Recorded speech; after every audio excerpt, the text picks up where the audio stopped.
भारतीय दर्शन में एक बहुत अच्छी बात, वैष्णव दर्शन में तो और गजब कर दिया। अन्नदाता कौन? भगवान। सारे दुनिया के कर्ता धर्ता कौन? भगवान।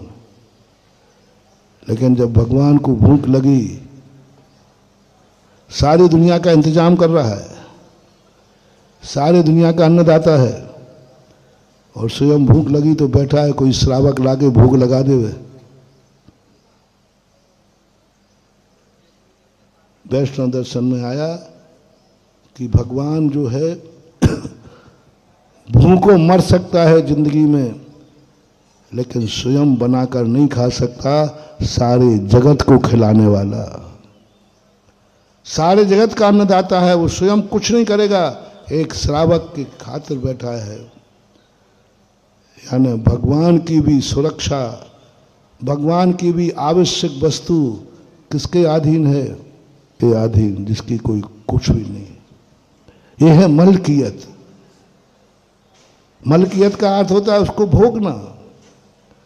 मालिक तो बना दिया भगवान बनने का, लेकिन स्वयं की सुरक्षा कवच नहीं दिया, स्वयं की सुरक्षा नहीं कर सकता। नौकर चाकर करेंगे। चक्रवर्ती बना दिया, और चक्रवर्ती अपने हाथ से कोई भी कार्य नहीं कर सकता, सब नौकर करेंगे। प्रोटोकॉल है, प्रोटोकॉल, कुछ नहीं कर सकता क्योंकि बड़ा आदमी है। अब ऐसी स्थिति में ये भूमिका में 3-4 दिन से, पहले ही दिन से मालिक और मलकियत की बात छिड़ जाती है। कोई एक आध शब्द शुरू में मिल जाता है, हम 8-15 दिन उसी पे से, पर उसी का चिंतन चालू हो जाता है। मालिक और मलकियत का एक ऐसा चिंतन चालू हुआ, बड़े गजब के रहस्य निकल रहे। हम खुश हैं कि क्योंकि हम मालिक हैं, लेकिन हम सोच नहीं पा रहे हैं कि हमारे पास मलकियत नहीं है। हमारी जिंदगी ड्राइवर के अधीन है। हमें अहंकार है कि मैं महाराज हूँ, मुझे अहंकार है कि मैं परमेष्ठी हूँ, लेकिन औकात पता चलो तुम्हारी जिंदगी एक श्रावक के हाथ में है। तुम्हारे पास कुछ भी नहीं है, तुम्हारे पास कुछ भी नहीं है। तुम्हें 2 रोटी खाना है तो श्रावक के अधीन, 1 गिलास पानी पीना है तो श्रावक के अधीन, पिछी चाहिए है तो श्रावक के अधीन, विहार करना है तो श्रावक के अधीन, उपसर्ग आ जाए तो सुरक्षा, बोल दो ना, श्रावक के अधीन। हम तो कुछ ही नहीं कर सकते। मलकियत कहाँ है हमारे पास? मालिक जरूर हूं मैं, सारे जगत का मालिक हूं, लेकिन मलकियत श्रावक के हाथ में है। जैसे हमने सारे उदाहरण, राष्ट्रपति भली है, लेकिन राष्ट्रपति की सुरक्षा एक बॉडीगार्ड छोटे से आदमी के हाथ में। बस यहां से शुरुआत होती है धर्म की। धर्म की कोई जरूरत नहीं थी, गुरु और भगवानों की कोई जरूरत नहीं थी, इन प्रवचनों की कोई जरूरत नहीं थी, भगवान की भी कोई जरूरत नहीं थी, पूजा पाठ की कोई जरूरत नहीं थी, अभिषेक की भी कोई जरूरत नहीं थी, संस्कारोदय तीर्थ क्षेत्र की भी कोई जरूरत नहीं थी।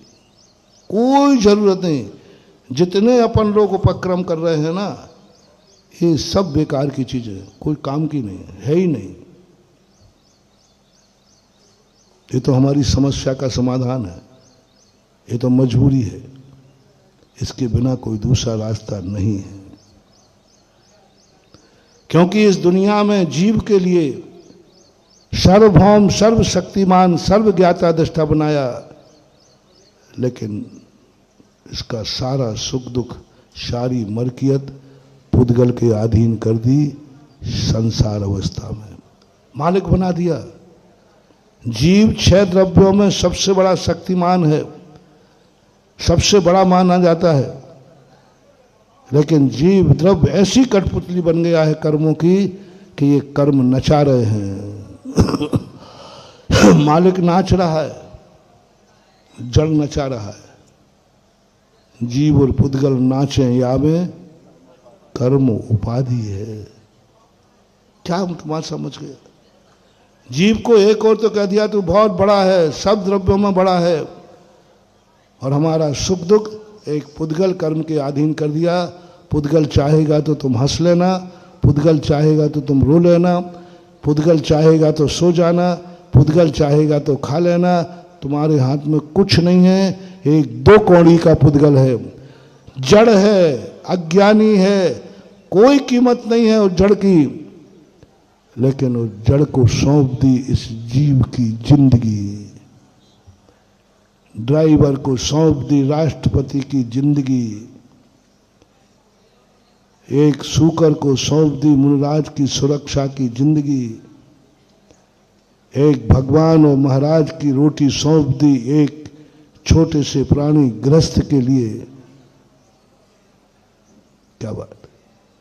ऐसे ये प्रकृति ने किया हमारे लिए। खूब प्रशंसा। ये शरीर है, शरीर शिथिल पड़ गया। आपकी आत्मा है, आत्मा सब शक्तिमान है, लेकिन शरीर शिथिल पड़ गया, शरीर झूठा पड़ गया, शरीर पैरालिसिस हो गया।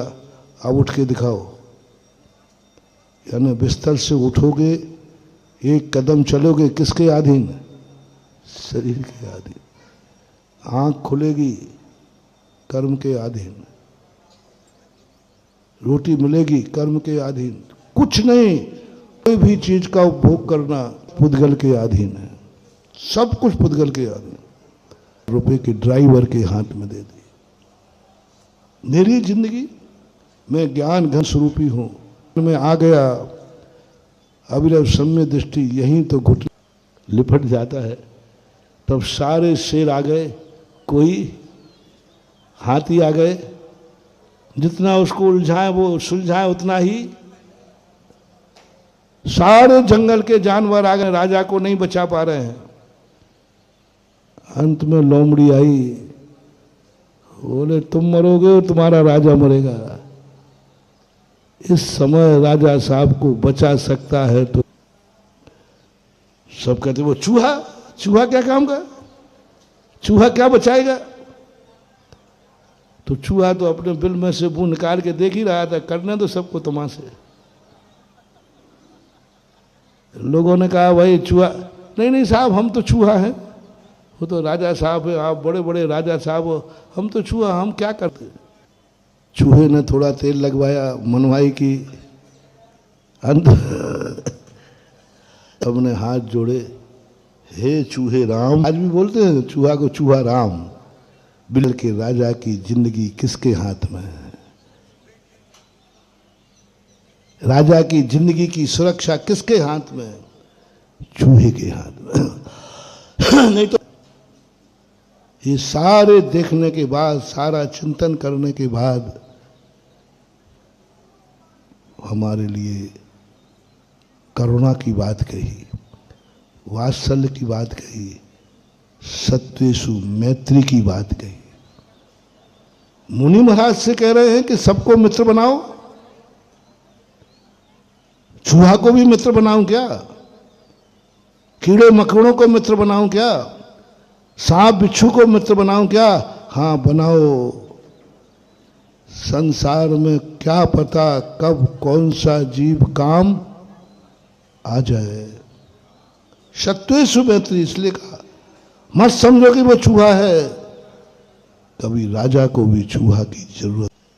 इसलिए धर्म ने आकर कहा कि तू मैत्रीपन बना, वात्सल बना, अनुकंपा और दया कर, सांप बिच्छू पर भी दया कर, वो भी कभी काम आएंगे। पार्श्वनाथ के काम कोई बचाने नहीं आया।